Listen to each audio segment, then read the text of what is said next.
Welcome into another episode of A Football's Destiny presented by Fortune Sports. Your normal broadcasters are here of John and Hunter. I'm back for a brief episode because we are doing the NFC North.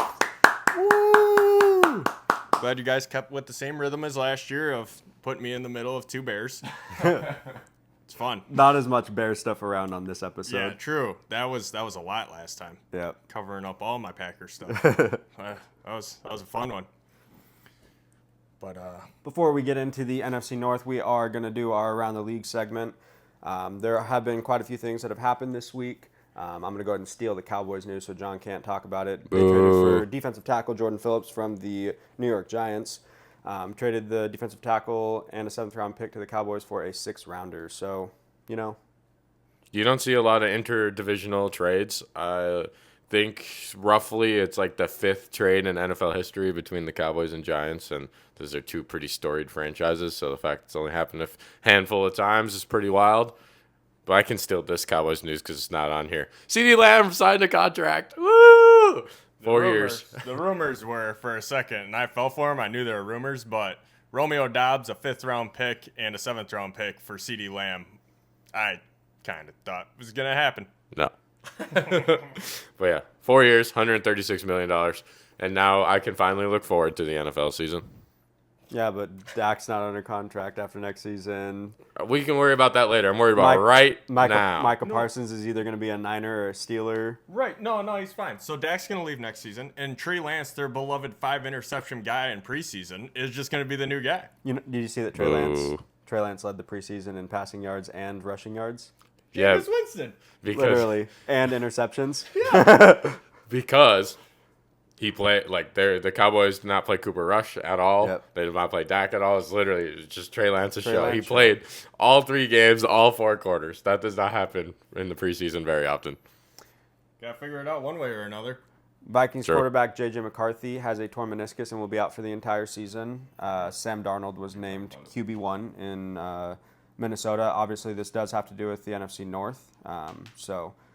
Never want to see a guy get injured, especially a rookie. It's the first time in NFL history that a rookie has actually torn something in training camp and not seen, like being drafted and then not being played at all that season. So I know this is NFC North, so we're going to touch on NFC North a lot. Do you guys want to touch on this now?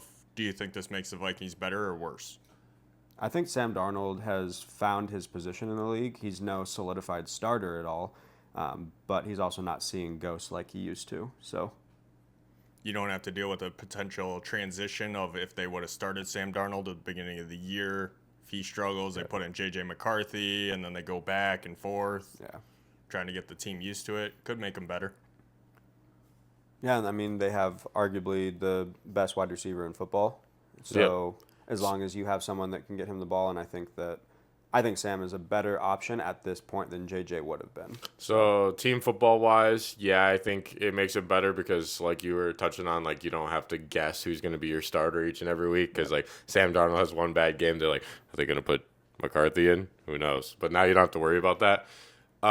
Fantasy football perspective, I like it because Justin Jefferson, especially, is QB proof. I think they kind of proved that last season when Kirk Cousins went down as well. And then rotation of quarterbacks. I'm going to spin zone that. I think it makes it worse for Justin Jefferson. Why? Sam Darnold is more proven in the league, knows the system a lot more. Play him as a system quarterback that they know they're a good enough team that they're going to do a lot of checkdowns the entire time to try to win a football game very close and rely heavily on the defense. Whereas you have a new rookie quarterback coming in, I feel like you take more shots to see what he can do. Where that's where you get all the big plays out of Justin Jefferson is downfield shots. Yeah, and this last year, the Vikings, I feel like their biggest step back was when they released Dalvin Cook. Obviously, Future Cowboy. True. What? It's true. Really? He's there today. Yeah. Nice. They took a step back with that, and then with the Kirk Cousins injury last season, I think that they still finished. Was it 7-10? So again, with a guy like Sam Darnold, he has not been a proven winner yet, but he has proven that he can hang in the league. Hang out with the homies. Yeah. So you guys are going to have 2 washed-up running backs on your roster? Yeah. Nice. One that they already wanted to get rid of, and You guys would have been real good in took their own sloppy seconds. 2016. In other trades around the league, New England Patriots traded top edge rusher Matthew Judon to the Falcons for a 3rd-round draft pick. Judon just turned 32 this last Thursday, 4-time Pro Bowler, career high in sacks in 2022, after a career high in 2021. But he did miss most of last season with tore bicep. So the Falcons have continued to get player after player. They signed safety Justin Simmons, finally the only player until this last week that in the NFL Top 100 that wasn't on a team. He's like 50. Yeah, He's getting up there in age. But I think Madden still has him as like number 1 safety. over Jesse Bates. I think That's so. crazy. It's wild. He's also on that same team. Maybe it is Jesse Bates then. I think it's got to be. I think it is Jesse Bates then. I think you're But right. yeah, Justin Simmons is no slouch. Very interested to see him on the fit with the Falcons, but I'm more interested to know what took so fucking long there. All right. As Damon prefaced, we're talking about the NFC North today, which means we're going to talk about each team in the order of how they finished in the division last year, which unfortunately for Damon leads with the Detroit Lions, who won the division last year. Unfortunately. Give me that. Yeah, First of all, who'd you play instead? give me bullshit.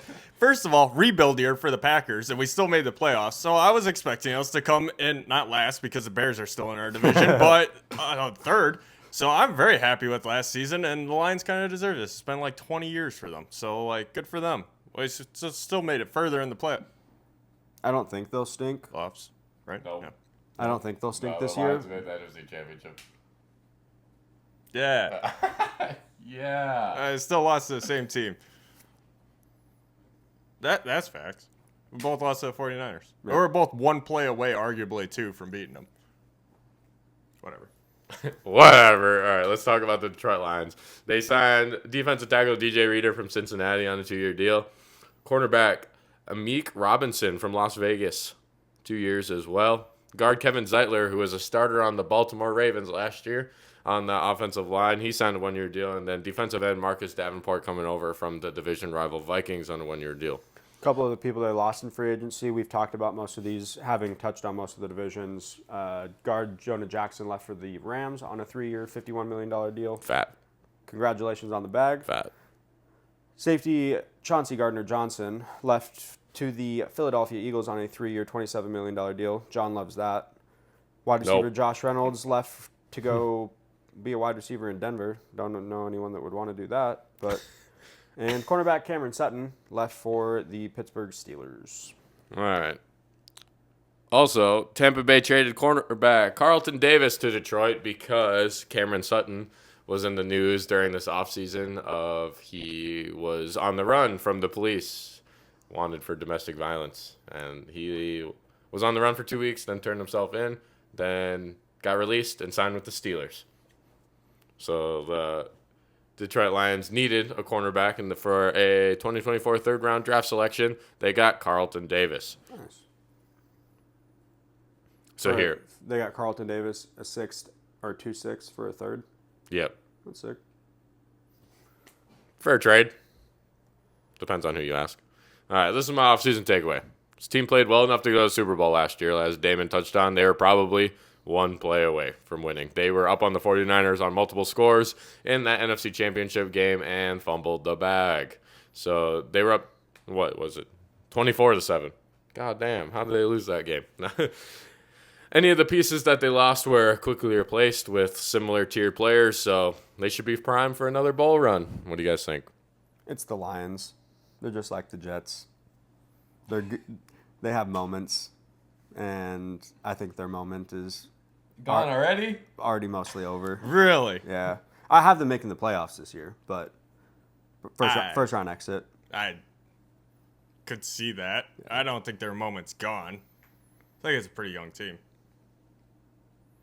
Yeah. For like the most part. I think I feel there's like always they're gonna that. stick around for a There's decent always amount that of one time. team that makes the playoffs every year that everyone just kind of looks around and is like, that was the Lions for me last year. Like they have What? been rebuilding. You didn't expect them to make No. playoffs last year? No, and I What? don't like. I just don't see them. They're not. They didn't get better.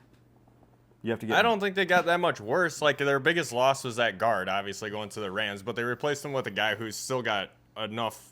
Kevin Zeitler's decent. He's been in the league for a long time, and that it's still one of the best offensive lines in the league.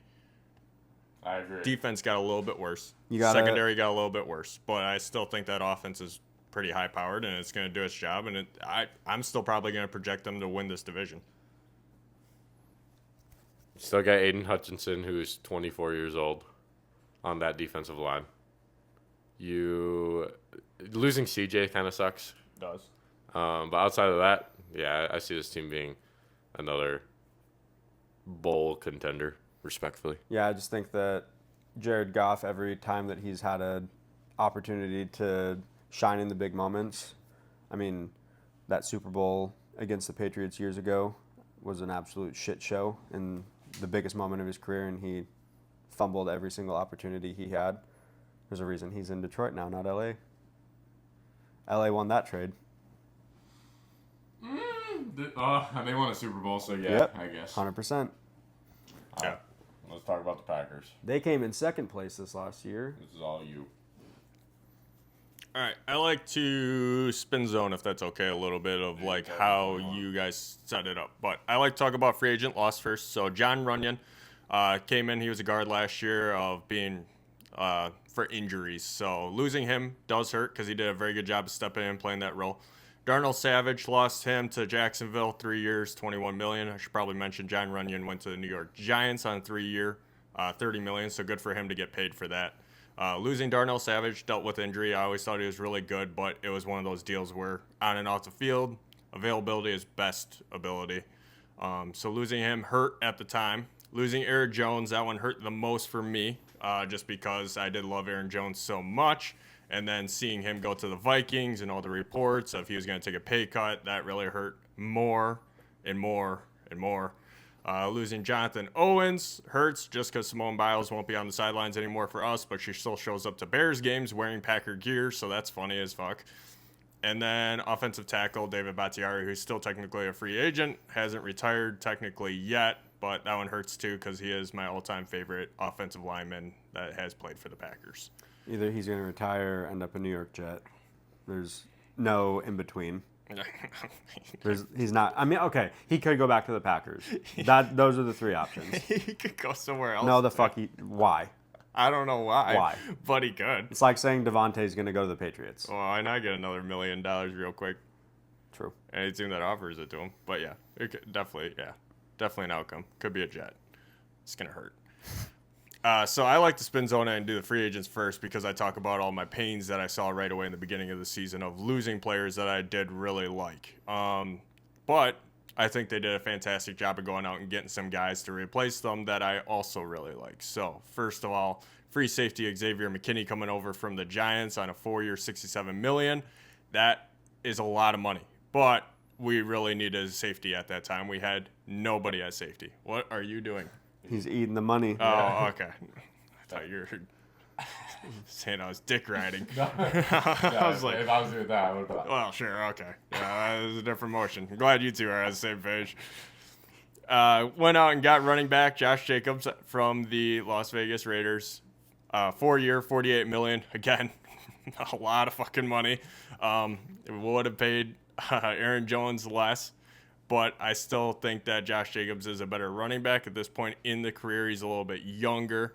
Does it fit with the offensive play style as much? No, because Aaron Jones was more of a receiving back and a elusive back, where Josh Jacobs going to be more ground and pound, which we already have that somewhat with A.J. Dillon, and he doesn't even really produce that much. So it'll be interesting to see how we do that. Cornerback Keyshawn Nixon's coming back on a 3-year, $18 million deal. Is he worth $18 million for being a cornerback? Probably not. Put in the presence still of the new kicking rules and the kick returning opportunity that he's going to have, I'm okay with it. I like it. AJ Dillon's coming back. He's hopefully out of here next year, and I'll get into that. But later, because I think there are some guys that are going to be able to step up, take over that running back 2 role. But we'll see what he produces this year. Matt LaFleur has come out and said that he's going to be more a part of the offense this year. So we'll see in the red zone if that becomes a thing. Again, with the Josh Jacobs things, like I was saying, though, they're both power backs. So I don't understand how you're going to, And then, obviously, the biggest one is the signing, extending the contract. Jordan Love, 4 years, $221 million. This one I will meet ride. All you people out there saying that this was way too much fucking money because he only had 1 season in what he did. 1, he did prove himself as a starter. He proved himself as one of the better quarterbacks in the league. He's going to prove to you this year that he might be a top 5 quarterback in this league.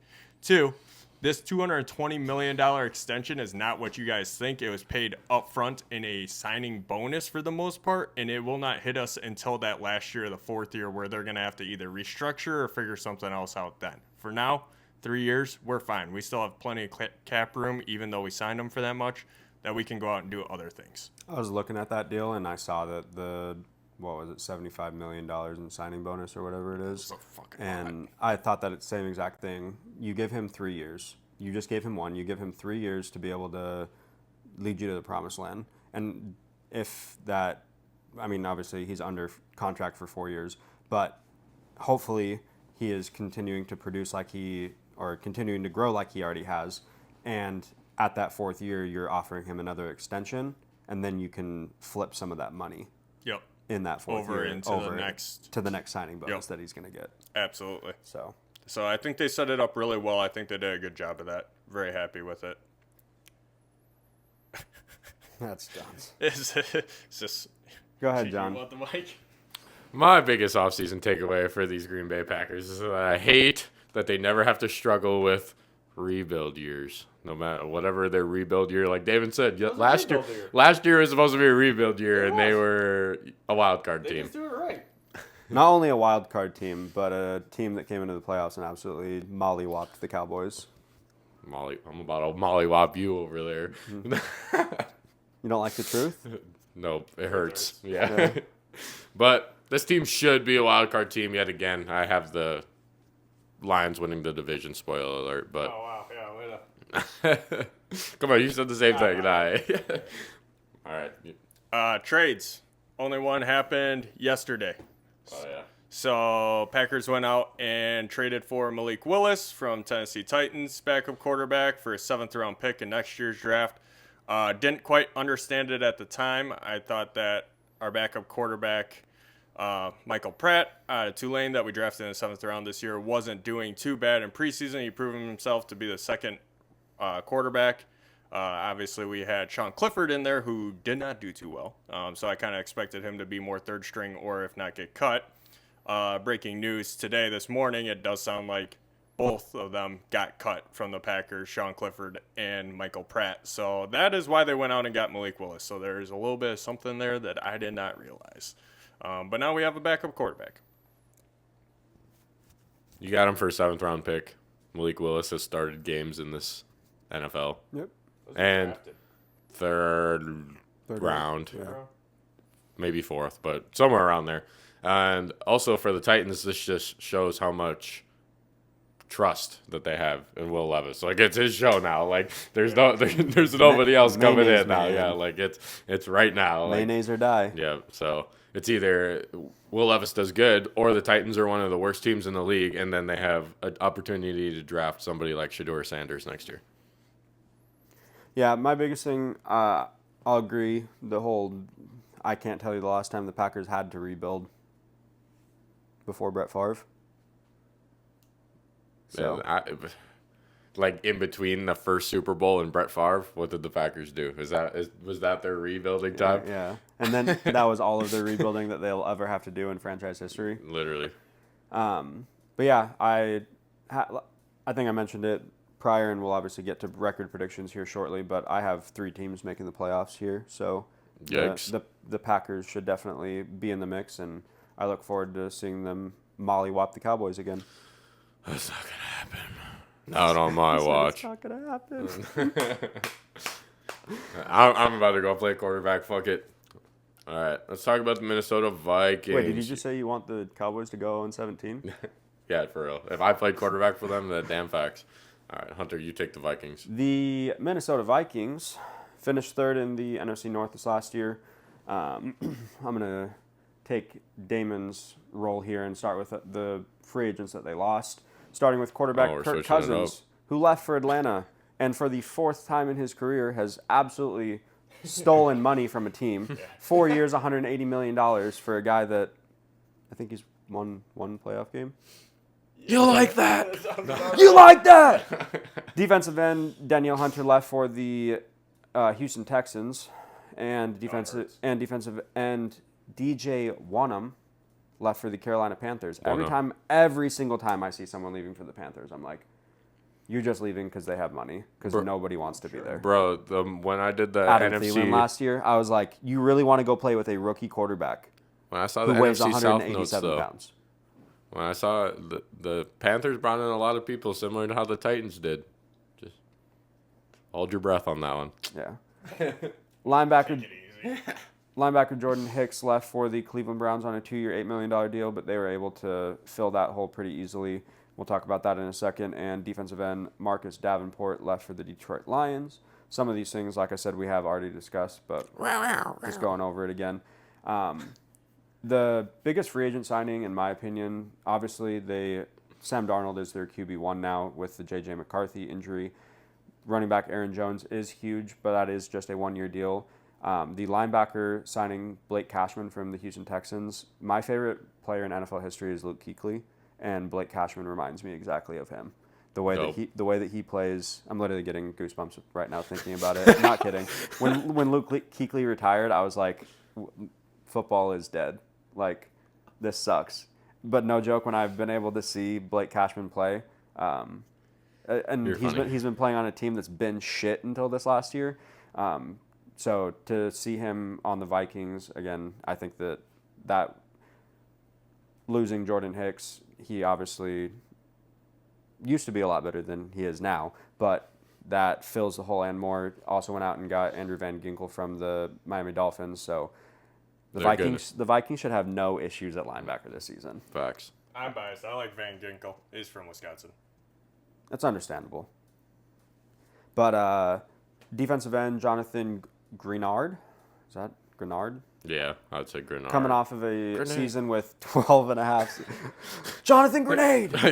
Coming off a season with 12 and a half sacks, so lots of production there. Defensive end, 4 years, $76 million deal. So it's a fat bag, yeah. Especially he was all right until last season where he was really good. So to give him 4 years, just... I need you to cut my last comment. I had to double check on myself. I do this every single time. I don't know why I thought oh, JK, he was. Wait, I don't know. Yeah, Andrew Van Iowa Western Community. He transferred. He had to. I was going to say, that's a Wisconsin jersey. I didn't see the picture. I just saw, okay. Right. And then the other notable free agent was Shaquille Griffin from the Carolina Panthers. I understand anyone who wants to get the hell out of town there. So, we already did kind of touch on this. Obviously, with the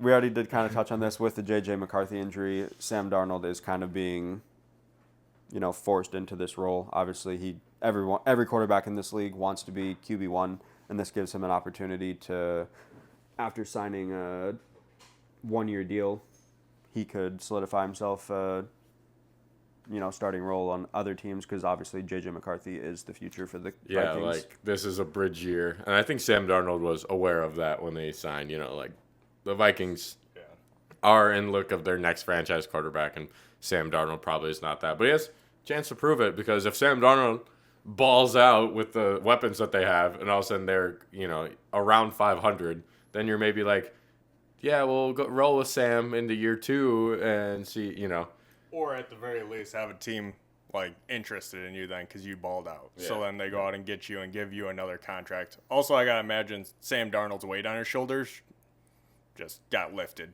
so much. Oh yeah, there's no pressure anymore. Like, even if he plays bad, I think he still is the starter throughout 17 games. Yep. Without injury, obviously. Yeah, losing a guy that you just, JJ went 4th overall. fifth, fourth. No, Marvin Harrison was fourth. Fifth. Joe Alt was in there too, though. God damn it. We're getting ahead of ourselves. No, just kidding. Where is it? 10th. 10th. So he did fall a little bit compared to what I was expecting, but Well, that is the Drake yeah. May to go third. I did. But yeah, obviously Sam Darnold is out here to prove what he can do for this team, but it's for a contract with another team. Yeah. He's not gonna. I don't think that. Yeah. Even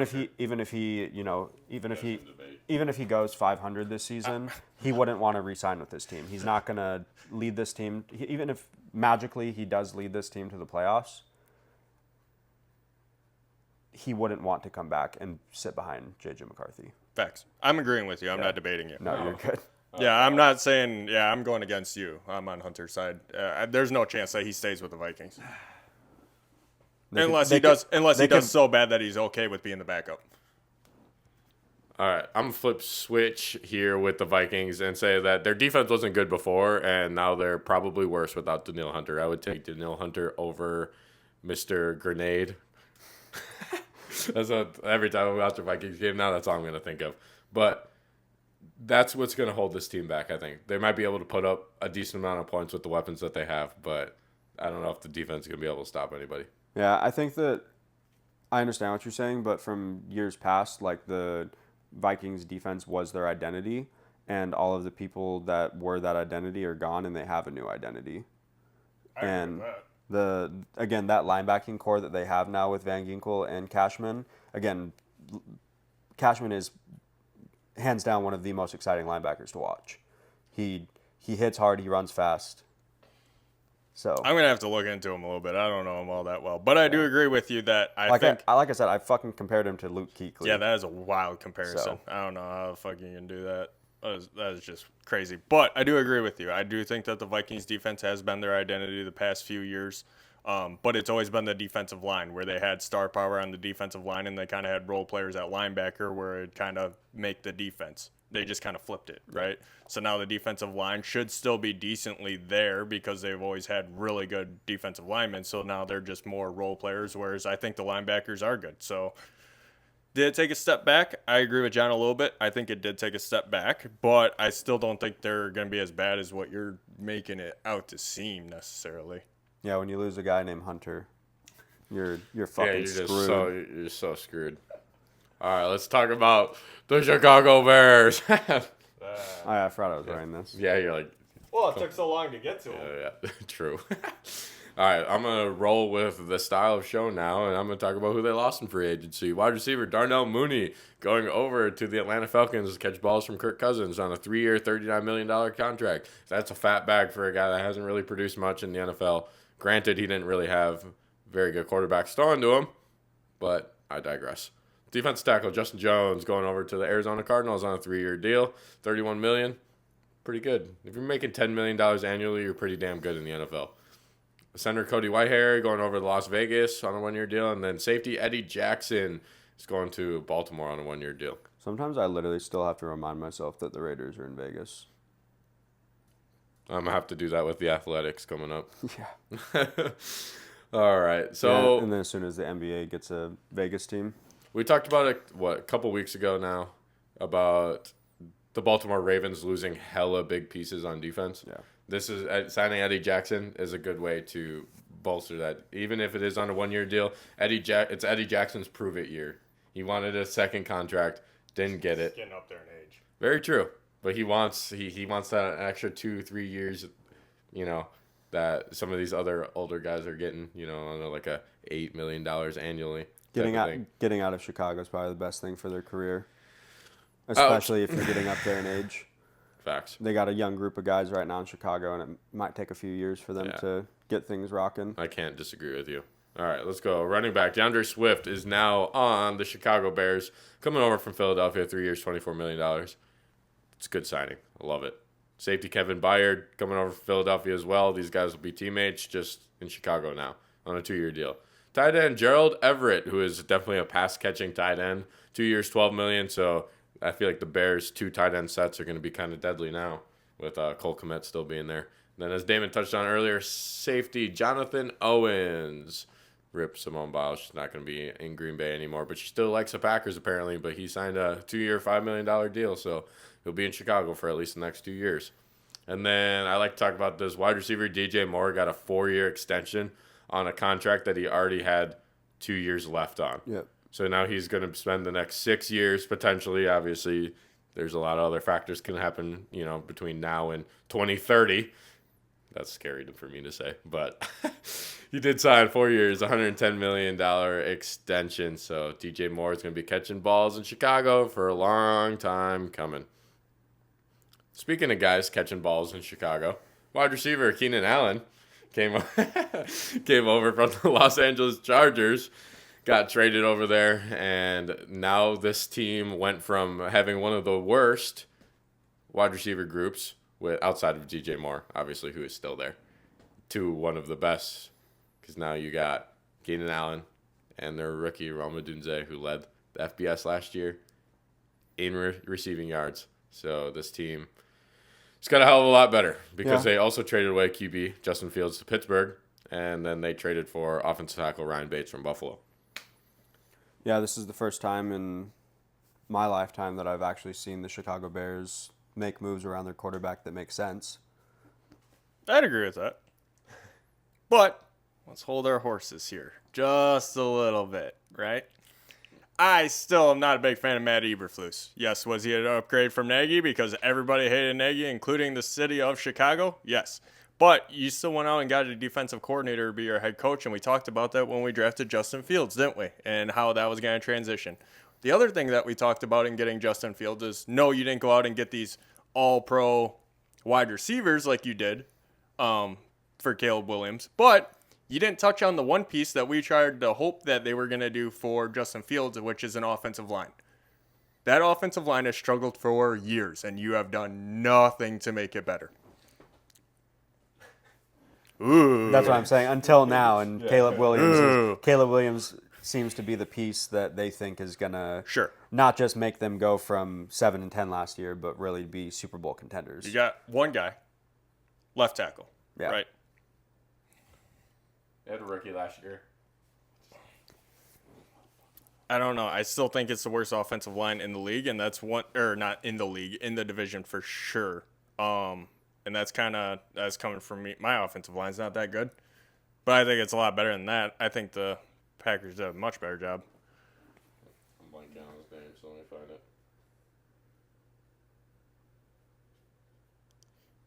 Oh, you guys do draft picks. I was wondering if you did. Braxton Jones. Rookie last year. Oh, Darnold Wright, I mean. That's what I mean. Take it away. Darnell Wright? Yep. All right, I guess. We'll see. I don't know. I still think that offensive line has a lot of issues. No, I can agree. Tevin Jenkins is bad.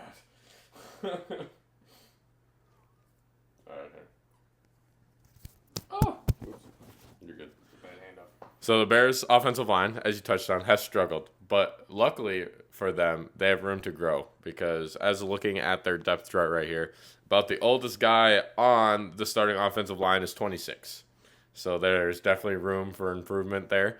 And now I guess Ryan Bates could be older now. Yeah, he's 27. So I forgot that. Lost it. I was about to say that screams two things for me. It does scream that obviously they want to make a change, but having a bunch of guys that have, I'm going to say, no proven track record in the league, that just leaves a lot of room for mistakes. I agree. But although Justin Fields maybe even mastered the run away from the pocket as quickly as possible, Caleb Williams is no slouch to be doing that either. Yeah. And hopefully they're at least, the offensive line is just a little bit better because when Justin Fields was escaping the pocket, he was looking to run. When Caleb Williams is going to escape the pocket this year, he's looking downfield, which I think is going to be the difference here. And hopefully, because he knows that he has three weapons that... Yep. Just Justin Fields is looking down the field, and it's like if DJ Moore's on the left side of the field and he's rolling out right, he's like, oh fuck, I gotta run. now you got 3 wide receivers and 2 tight ends that are very proven pass catchers. So I think this Bears offense is going to look a little different. But while I can also agree with Damon, having a defensive-minded head coach is not the ideal situation for rookie quarterbacks. And you saw it with Justin Fields when Matt Eberflus. That was like the last person I thought. Especially when you get a raw rookie quarterback. Caleb Williams might be a little different because he's not as raw, but especially I think they fumbled the Justin Fields situation a little bit. But I also stand 10 toes on if the Bears didn't have the first pick, say they had the second, third, fourth, they're sticking with Justin Fields and they're hoping that Marvin Harrison's still on the board and they're going to rock with that, get another weapon around Justin Fields. But because Caleb Williams was such a generational potential target, they were like, we have to go get him and build around him. I like that. I like that take. I think that I'm trying to remember their GM's name right now. It's killing me. Poles. Ryan Poles. Like he's definitely, again, over the last few years been able to prove that they're actually trending in the right direction. I remember the years of all the way back to like Rex Grossman and Jay Cutler and... How dare you? Hey, Rex Grossman went to an NFC Championship game. Jay Cutler was good. But it was Maybe always... Super Bowl even. It was just one of those things. Yeah, he did. Rex Grossman did. They lost their Colts. Yeah. It was one of those things that, like, again, each time that they went and got one of these different quarterbacks, when they went and got Justin, they did nothing to make it so that he didn't. I mean, dude had 1,000 yards rushing just because he had to run away from defensive ends, not because they were designed runs. No, like they had a few design runs, but it wasn't. This man was literally just like, all right, I'm in the pocket. All right, I'm out the pocket. Like, yeah, all right, I feel you. And I do agree with you. They didn't handle the situation as well as they could have. They could have honestly kept Justin. If Justin had no interest in being QB2, that's understandable. Let him, no reason to hold him hostage and make him become a QB2 for the rest of his career if that's not who he is. But Pittsburgh, yeah, we'll see how that goes. Pittsburgh of all places, with another guy that has so many question marks. Obviously, Russell Wilson's a Super Bowl winning quarterback. Justin Fields is not. I think that the Steelers have kind of made the right decision with that for now. But well, we already touched on my offseason takeaways that if the offensive line cannot protect their QB, they can't move the ball, they're going to be mid again, regardless of who you got at wide receiver. But I do believe that this could be the year, finally, that the narrative changes. But only time will tell. My record prediction does say so, but mine says so a little bit. Damon, you're going to have to free ball this one. I'm fine with it. Last season, the NFC North. Go ahead. Can I talk about the Packers draft picks? When we get there. Oh, you do that at the end? Yeah, the end. What? We do prediction and then... What? Yeah. You're not going to factor in the new draft picks? Well, you do it. We do, because we've already... What? We prepared for this episode beforehand. Okay. Last year, the NFC North, the standings ended like this. Ready? Lions, 12-5. Your Lions? Oh, you're pointing because Packers went 9-8. The Vikings went 7-10. As well as the Chicago Bears at 7-10. This year, I have the Packers, the Lions, and the Bears all finishing 12-5. What the fuck? But because of divisional games, the Packers will win the division, and I believe I have them as the 2 seed. Nice, don't take that. Oh, Lordy, that's... And then the Minnesota Vikings finished 3-14. I know I was kind of dick riding them earlier, but with the question marks that they have. My NFC North record predictions include the Lions going 12-5, the Packers going 11-6, the Bears almost being 500 at 8-9, and then the Vikings going 6-11. The Bears could be a 10-win team. They could also be a 6-win team. That's the one that I see that can fluctuate the most. But I see these other guys being only one game either which way, and the rest of the 3 teams. When I filled out my record predictions, I didn't have an opportunity to go back and nitpick, so I just literally filled it out and handed it to him. So that's why I have all 3 of them going 12-5, because that's not realistic at all. But could be. All 3 of those teams could make the playoffs. This is not just on the fly. I did think about this. John did give me a heads up that I'd be on this episode for NFC North, being a Packer fan. So I do want to preference this as I did have this records already in my head. This isn't me just copying John, but they are very similar to what John has. I also thought of having the Lions 12-5, winning the division, Packers going 11-6. The only difference we have is I had the Bears going 7-10, and then I do have the Vikings also going 6-11. I think the Bears are going to stay right at where they were last year. It's going to be some growing pains with the rookie quarterback, a little bit of rookie mistakes here and there that'll cost them some games. So they're just going to stay where they were from last season. And you guys were right. You guys enlightened me a little bit that they did a little bit better than what I thought. So I'm thinking next year, if they really did do a little bit better, that's where you're going to see it, just not this season. I got you. On to the draft portion of this episode. Talk about the Lions. The Detroit Lions were obviously, they finished first in the division this last year, so we'll talk about them, and we'll talk about a couple draft picks from each team. All right, let's talk about the Lions. Round 1, pick 24. They traded up for this one with the Dallas Cowboys to get cornerback Terrion Arnold out of Alabama.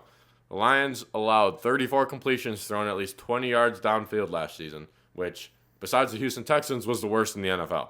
So, obviously, with the Detroit Lions being as good as they were, if they eliminate, to only 20 completions thrown of at least 20 yards, we might be talking about them as Super Bowl champions.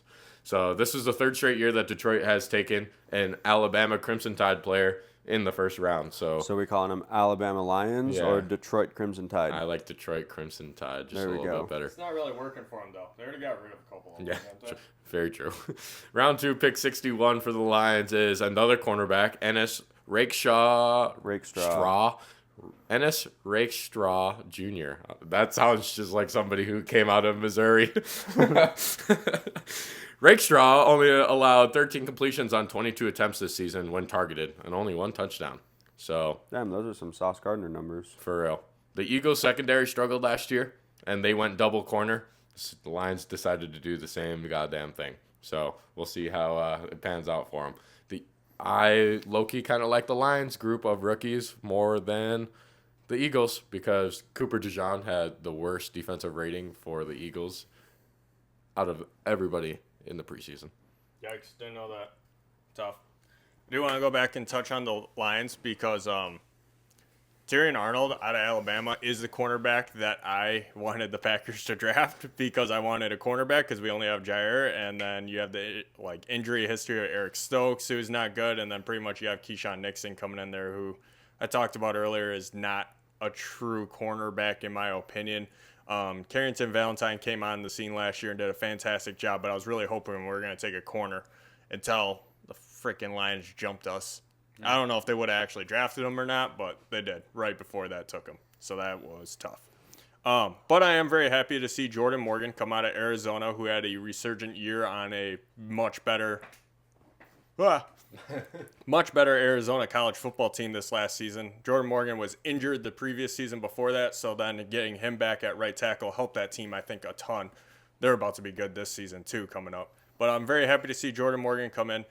He is not going to play right tackle for us because I think that our left tackle and right tackle between Rasheed Walker and Zach Tom came alive last season, and they are suitable and going to be just fine at tackle. So the other reports were Jordan Morgan's arms were a little bit too short to be a tackle, so moving him to right guard, which is our weakest spot, well, besides our center. Josh Myers is a different story. He's not good.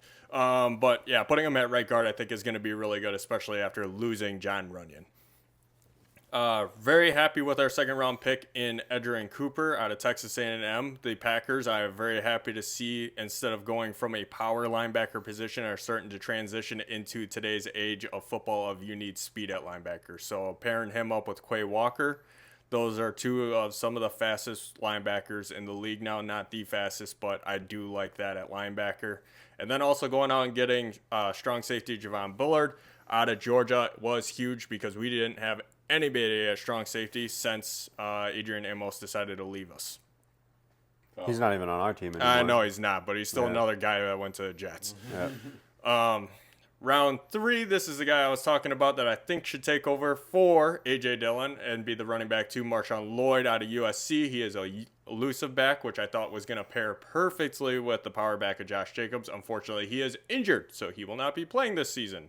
Possibly at the end, we'll see, but I think he's done for the season. But I guess we'll see now. Frick, what is his name? I'll just digress on that. I forget. There's another guy. Yeah. Oh, my God.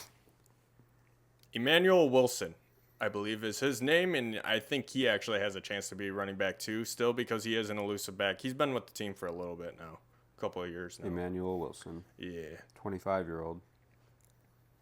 And then very happy to see Tyron Hopper out of Missouri. He is not a very fast linebacker, but he's more the traditional power outside linebacker, which I still think is a good thing for us to pick up because he's another guy that I think I could see transitioning over to the right end defensive end because he's a little bit faster for a defensive end, but still has the power to get to the quarterback and get through the offensive line, especially with Preston Smith kind of getting up there in age. And then one guy that you guys don't actually have on here that I'm pretty happy about is Evan Williams. He's another safety that's coming that we drafted just in case Javon Bullard for some reason didn't work out. But I think putting him in a nickel or dime set will be really good, especially against the run because he's more of a strong safety. He's still got some speed there. And I was actually really happy to see in our last game against Baltimore Ravens where we beat them like 30-3, we sat everybody.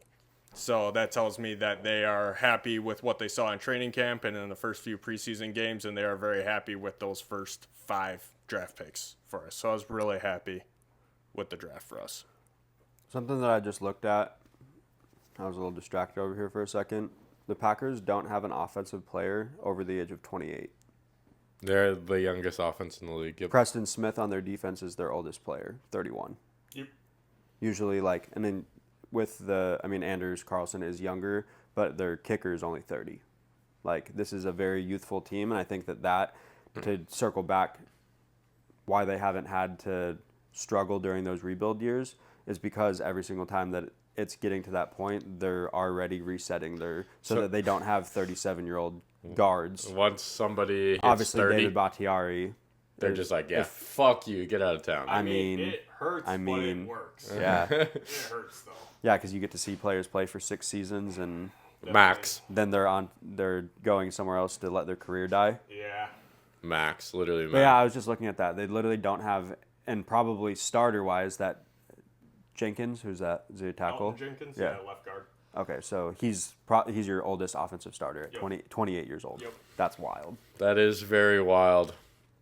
Also, something that I found out when I looked up Marshawn Lloyd, although they signed Josh Jacobs to the 4 years, every single year of that contract has an out of some sort. Yes, you would have to take on some dead cap, but every single year they could just be like, it's not working out anymore, buddy. Get out of town. Yeah. So here's some money, get out of town. Exactly. So that's something to look into, especially with the Packers taking a running back in the 3rd round. Vikings first-round pick, J.J. McCarthy.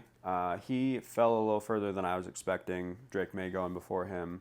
Not really what I was expecting. I honestly didn't see top 10 potential in either one of those quarterbacks, but I'm not an NFL GM. Me neither. And obviously the meniscus tear is an absolute gut punch. That's 1 year of the 4 or 5 years that you're going to have this guy under contract that hopefully he can, recover and return to who he was in college. Obviously just came off of a national championship, so. Where he didn't throw much. Nope. He averaged 22 attempts per game, which was 94th among quarterbacks in the FBS. It's a great thing that college or football is a team game. Facts. Keep going, Hunter. In the first round as well, they went with a defensive edge, Dallas Turner from Bama at pick 17. Another replacement for Danielle Hunter, and Brian Flores plans to move him around the field. Similar to a role like Micah Parsons. Obviously, if you can have a guy that can fill a role like that, that's big. And especially in this league, you need good pass rushers because we have the best offensive attacks in football in years. Facts. Ever. Forever. Round 4, pick 1-0. Forever. Round 4, pick 101. Kyrie Jackson from Oregon. Did this throw you off? Yeah. Were you expecting to read something else? Yeah. So John can go ahead and this is his thing. Round 4, pick 108. Kyrie Jackson out Oregon. He deserved to have his name mentioned. I was like, did I fucking miss something? Who the fuck died since the draft? Yeah. So, rest in peace to this young man. All right, that's it. Let's go on to the Bears, who had the first overall pick in this year's draft. Round 1, pick 1, quarterback Caleb Williams out of USC. He didn't throw a single interception on 199 passing attempts on 3rd and 4th down last year. His touchdown to interception ratio on 3rd down was 16-0. And inside the red zone, he got even better, 46-1 touchdown to interception ratio. So the Bears have struggled to put points on the board for years now. So if anybody's going to be able to do it, it's him. First 4,000-yard passer. Oh, yeah. I think it happens this year, too. This year? Yep. Caleb Williams throws for 4,000 yards this year. Book it. Packer fan. What's more likely? Caleb Williams, 4,000 yards, or Bronny to score 20 points in a game? 20 or 25? 20. I saw 25. Yeah. Yeah, see, 20. I'm still taking Caleb Williams. Straight up. To throw 4,000 throughout the entire year, and Bronny just got to do it once. Yep. G League games don't count. Yeah, no, it doesn't count. That ain't the league. Yeah. All right. Round 1, pick 9. They had 2 picks in the top 10 this year. And they took wide receiver Rome Odunze out of Washington. Like I touched on earlier, he led college football with 1,640 receiving yards. He also had 21 receptions on throws that gained 20-plus air yards. Okay. Also, DJ Moore was 3rd in the NFL with that as well. So these guys love to catch the ball deep down the field. And if you're going to pair both of those guys with a guy that's as versatile as Keenan Allen, who can play anywhere on the field, it's going to be a recipe for success. No Chicago wide receiver, besides DJ Moore, had more than 450 receiving yards or multiple touchdowns last year. So it was very position in need. But let me hit you with, Caleb Williams also wanted this pick. When they were flying over to the draft, they sat next to each other on the plane. They were buddying it up. So the Bears knew if Rome Odunze was going to be on the board at 9, Sounds like that was their guy. Caleb Williams knew as soon as it got announced that the Bears had the number 1 overall pick that that's where he was going. So Yeah, I want to go there, though. at first, and then they shipped Justin Fields out of town. Then they're like, maybe I could go here. Packer fan. Who is? Caleb Williams. Yep. He's also an Aaron Rodgers fan. Yep. You didn't know that? Nope. Really? Future Green Bay Packer. All right, I'm going to give it over to our guest to give his final thoughts on the NFC North. What? I don't know what to say. What? You can just talk about your team if you don't want to talk about the whole North. Yeah, you can just give us a summary of the Packers. Weird. What are your expectations? Yeah, sum it up. Do better than 9-8 from last year. I think though putting them at 11-6 is reasonable. I don't want to get my expectations too high. I did play a Madden franchise and I got through the season the whole thing. I did go 17-0 and win the Super Bowl on all Madden. I'm not really sure how I was able to do that, but I did.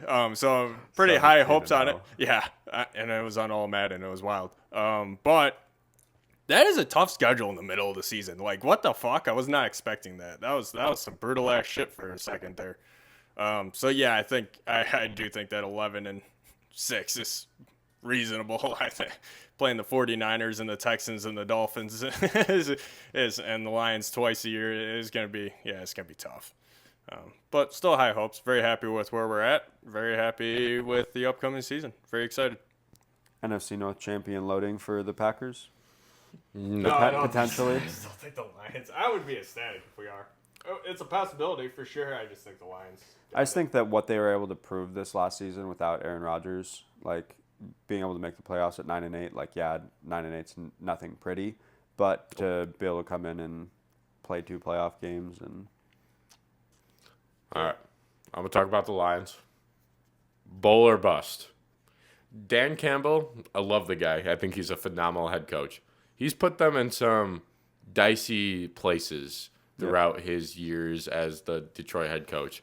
His ballsiness to go for it on 4th down and 2-point conversions, etc. Every time. Is without a question. No matter how many flags. Yeah. Is a little. It's like, okay, this just went from 4th and 2 to 4th and 7. Now we're looking at 4th and 12, and he has the same offense on the field. They were running the same play regardless. Yeah. That's the thing. Is like, yes, you love a guy that's confident enough to do that in the right situations. And I feel like Dan Amon Ross Campbell down there somewhere. sometimes holds back the Lions. So if he can kind of control himself there and make it so if they do have a 24-7 lead, they kind of play game manager instead of balls to the wall 24/7. That's about surrounding yourself with people that are willing to check his ass. And I don't think respectfully, anybody's checking his ass, respectfully, Well, I don't think I could be that guy either. Yeah. But that's what my biggest offseason takeaway for the Lions is. Nothing what they did during the offseason. Most of their same team is still intact, and they should be a favorite in the NFC yet again. I think we should message Dan Campbell on Instagram and be like, hey, I think that like what the fuck's his name? Sean McVay has his get back coach. I think you need a accountability coach. Sign me up. Yeah, like I'll be like, are you sure about that? Are you sure about that? You think that we should onside kick right now? Oh wait, you can't do that anymore. Yeah, I can. Fuck! You gotta announce it. Vikings, Hunter, hit it. Or Bears, either one. I'll do both. Both. They both have a lot to prove this year. In multiple ways than With one. obviously the Vikings have way less expectations, but they. I was impressed that you just kept going. That threw me off. They both have a lot to prove, but the Bears have more expectations. Caleb Williams is damn near expected to come in and lead this team to the playoffs Immediately. when damn near no rookie quarterbacks ever do so. Like, it's very few and far between that you see especially a guy that's the end of his college career kind of stuttered. Like, USC wasn't that good, though, yeah, collectively. yeah. The Bears roster that they have built should help. Yeah, and again, I Say have that the Bears roster is better than the USC Nope. Trojans. I have Crazy. I have 3 of these teams making the playoffs this year, but it is one of those things that like all of those teams that I have at 12-5, they do have the potential to go there. I kind of do have that as their ceiling. Whereas again, the Bears really could be an 8-9 win team, and that's still a huge success for them. Obviously, the Packers showed it last year. 9-8 can get you in the playoffs. Yeah. So if the Bears can just stay around that, so even the Vikings, if somehow Sam Darnold can take all these pieces that they do have, Justin Jefferson, Jordan Addison, T.J. Hawkinson's going to be hurt to start the year, but he'll be back eventually. Like, Aaron they have Jones. weapons on offense. Yeah. You know, so like it's all on the shoulders of Sam Darnold and Caleb Williams. That's the story for both of these teams. Yep. All right. I think that's it. Unless anybody else has anything.